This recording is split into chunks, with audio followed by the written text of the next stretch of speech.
Okay, so third take here. I am going to talk about what my plans are going forward. I had recorded a video talking about where I've been, and I was going to combine it with this, but it was getting very long, and I just kind of rambled off. And maybe I'll take that and I'll post part of that if you care about what I've been doing, and maybe I'll re record it, or maybe I won't post it. I don't know. People probably don't actually care, but you never know. It's kind of a weird thing. I assume people would be interested in the same things that I am, and if I'm worried that I wouldn't be interested to watch that, maybe nobody else would, but the world is a big place and people have different interests. Okay. I keep This is why I keep having to start over, is because I can't get to my point. My point is about what the plans are going forward and what I've been doing to start working on content again. I have this issue of um, creating a good workflow and creating a good routine for what I'm doing. And part of what I was mentioning in the previous takes on this, with all the work that I was doing, is that when I get very large workloads as a professional musician, other things in my life tend to suffer. That includes things like going to the gym, which is mostly just a really big hobby for me, but also it's very important for my health. I function better mentally, health wise, and otherwise when I'm going to the gym. Things like cleaning my house start to fall apart. Things get messy, and it all kind of cascades into this collapsing mess. And obviously, part of that is also keeping the routine of making content. And the thing is, I love doing it. Um, and I do jump on Reddit even when I'm just swamped, because for some reason it's very easy for me to jot down ideas and then very quickly edit as I'm working on them. You can edit back over things, and if I go on a tangent, I'll realize that that's too far off, and I'll kind of delete that, and then I can post it very quickly. If I go off on a tangent when I'm talking, that's harder to do. Um, and I'm really bad about that if you've watched. And I guess some people like it when I just ramble. Um, and I guess I should do that rather than do nothing, because it's a lot less low effort to at least just ramble about something, even if I feel less focused.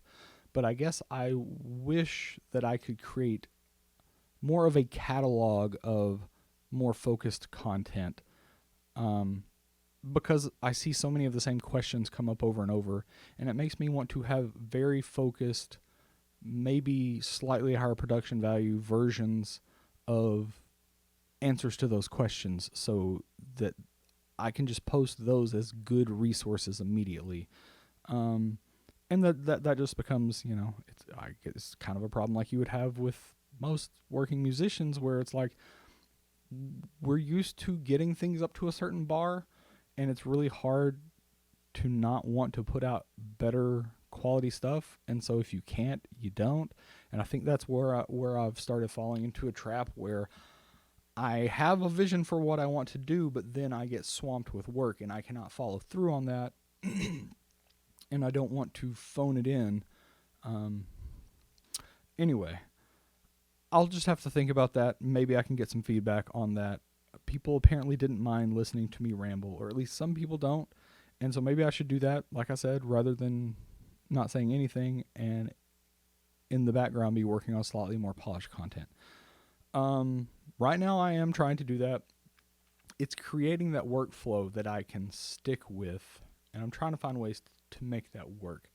It can be, for one, I found that I really need to have a script, and I know that I could have things that are more tightly worded so that less of my meaning is getting lost, because I'll notice that watching back a Rambly video where I realized after the fact I was pretty unclear about something, or it maybe even misleading because of the way I phrase something in the moment.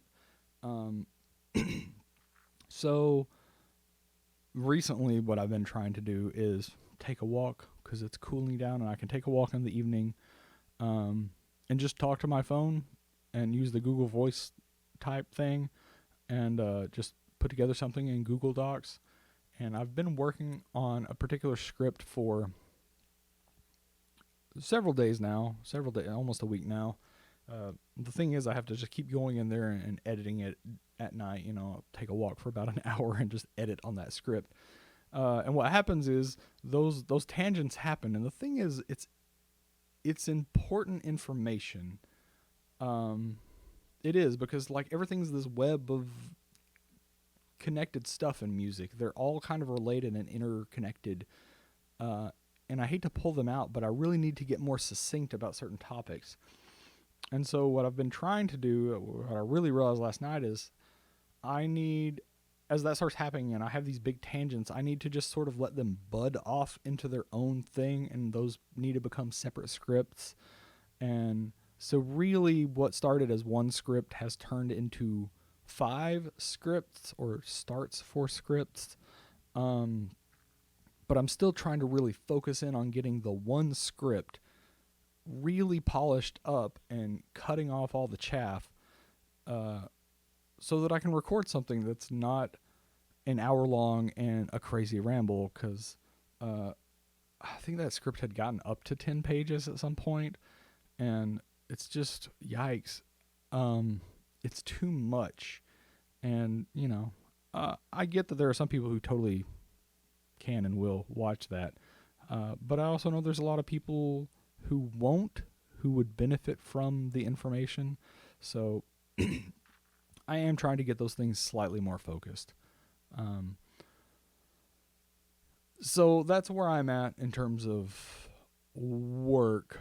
There are so many things I really want to do.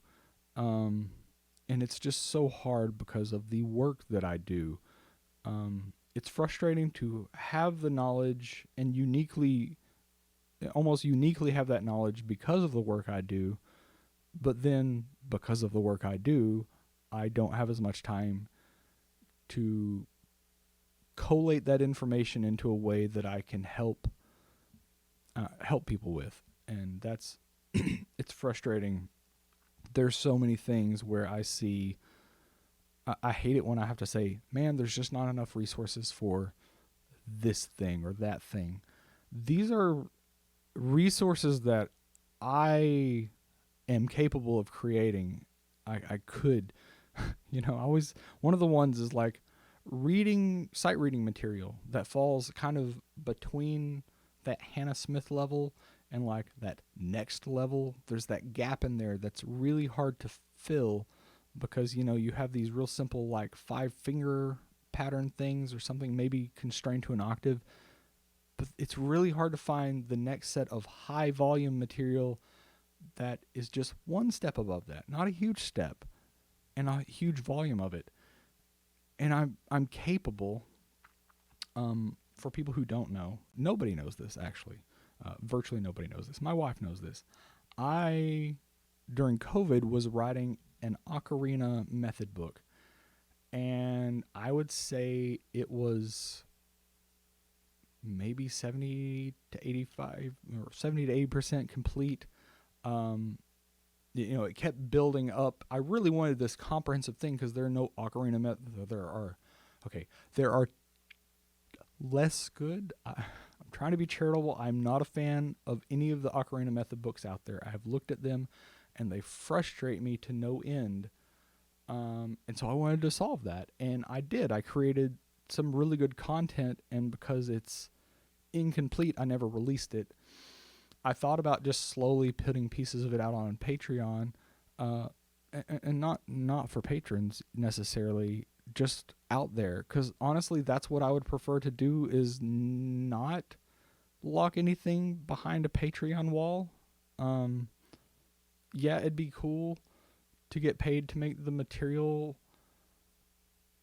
And I guess my thought is that, and I've noticed, because I've had, even despite being a terrible person on YouTube and elsewhere, I've noticed that there are people who are willing to patronize me just for doing what I'm doing, helping people, and that makes me want to not charge for any of it.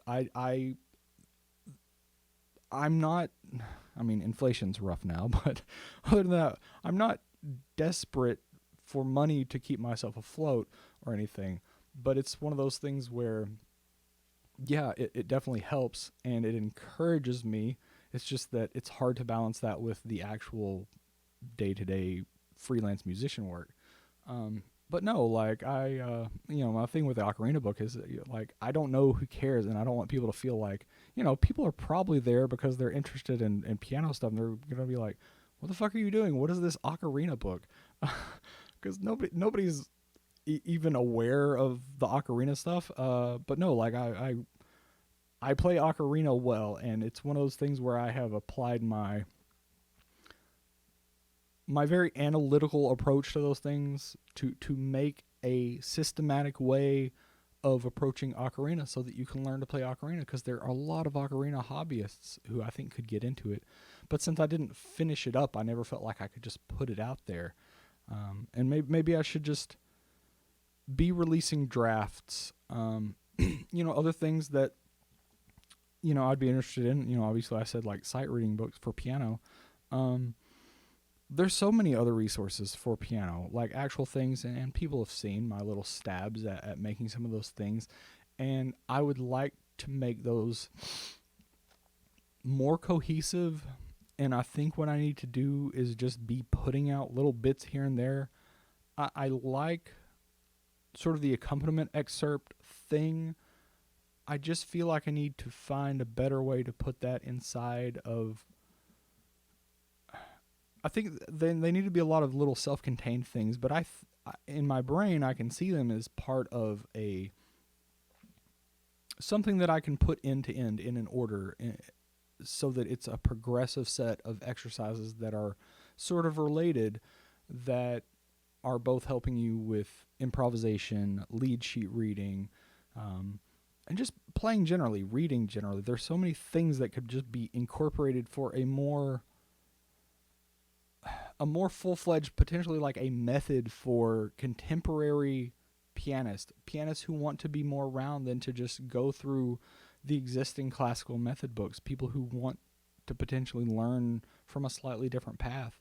I'm actually a really big fan of the idea of hobbyist pianists, especially adult hobbyists, starting just reading their right hand and learning chords in their left hand, because you can take that information and play lead sheets, and you can almost immediately play songs that you recognize. And they might be really cheesy, boring, shitty versions of those songs, but they're tunes that you know. You could sit down and play an Elton John tune. You could play some Beatles tunes really quickly by just learning a handful of like little chord shapes, and you can build from that. It's not an end on its own. And then it's easy to add in things like, more interesting left hand patterns, and then obviously reading in the left hand and reading hands together. And I understand a way to put this all together. It's so hard to consistently work on it time wise. And the other thing, because people have asked me, and people always say I should write a book. That's also something that I have found difficult for a variety of reasons. I sort of have played with that a little bit, and maybe I'll continue to do that. As I've been working on these scripts, as I said, this script just kept butting off into different directions. It's harder for a book thing, because like I was talking about, like with a method book, that is something where in my brain I can very clearly see a way to take a lot of disparate exercises that I can just release here and there, and then compile them into something that is actually a progressive series, and I understand how to make that sequential. But when I start to think about a book on the variety of topics that I like to talk about with regards to piano pedagogy and all the things I think are wrong with it, and all of the really common but long-standing misconceptions that are out there, like any memorization and infinite other things that I think are wrong. It's harder to put that in an order. I don't know how to put that in an order from start to finish. But I think what I'm going to do with these scripts, because in the past I have made scripts, sort of bullet pointed scripts, and I don't know how well I will do with a word for word script. And that's what I'm working on right now. And I think I need to do it that way, because I just have trouble staying clear when I'm talking otherwise. Obviously, this video that I meant to be something really short to just cover this topic has spun off in a million directions because I'm just talking about all the things going on in my brain that surround this Patreon thing and providing information for people and trying to create musical exercises for people and whatever else. It's a whole thing. But yeah, as the script sort of buds off and I get it more tight, I'm realizing that, like, because I'm reading it out loud to myself, I'm walking around like a crazy person at 11 o'clock at night, literally just reading it out loud each time from start to finish, and then making little edits as I go, and then making sure that certain sections that are huge, and I realize they're a tangent, they just get split off somewhere and they're their own thing. And I realize that as I'm reading these out loud, I'm like, man, this feels like I'm reading a book. It feels like a chapter of a book, a very informative book. And I guess maybe at some point, if I keep doing this and I keep these scripts and they're well written to begin with, they're already there. They're at that point of like, this is a book. And maybe then it's just an issue of maybe later on down the line, I can look at this weird collection of scripts that I have, hold on to them, and maybe eventually I can see a way to piece them together in a way that makes sense and maybe put in some connective tissue so that it is a cohesive, potentially comprehensive way to approach practicing piano, or at least thinking about it the way that I do. It's also hard because topics apply differently to people at different levels, and I always try that this is a part of why I end up spinning off on so many things, is I try to pre-answer all the questions and put in all the caveats the first time around because I'm so aware of them. When somebody asks, I mean, if you've read some of that stuff on the Piano Learning subreddit, you see this all the time. If somebody asks a question and it seems like it's just a yes or no question, should I do it this way or that way? And the answer is yes. It's almost always yes. There's nuance and there are reasons to do it one way or the other. There are lots of pieces of advice that are contradictory in piano pedagogy. Lots of them. And they're both right. They are both right, but they seem contradictory. And I feel like I wish I could start a series. This is something I've thought a lot of times. I wish I could start a series covering those. If you have any ideas for those where you've heard pieces of contradictory advice, throw them at me in the comments. And I might be able to cover those because that's something I really do want to cover, is fixing that, because everybody talks very authoritatively about something like, you should always use the metronome, you should never use the metronome. They're both right in certain contexts. There's a script about that also, by the way. And people don't understand how and when to use the metronome, and there's this curve based on where you are as a musician, when you should and when you shouldn't, and then how and at what level of metronome usage. And for the people who like follow the gym analogies, it's totally like that. There are things that are appropriate for beginners in the gym, and there are things that are appropriate for very advanced lifters, and there's a lot in between, and there are, there's just, it's not always black and white. There are just strategies that work depending on where you're at. And so I don't know. I really wish that I could just help fix that, because I guess, like I was saying earlier, there are people who speak authoritatively like there is one answer. And while there are a handful of places where I will die on that hill and I have a strong enough opinion that some things are just bad, most things have a place. Most things do have a place. And it's impossible for like beginners and less experienced players to disentangle all of the information that seems to point in really different directions. Anyway, if you're interested in anything specifically, if you can think of some of those things like I was saying that seem contradictory, that would be interesting food for thought.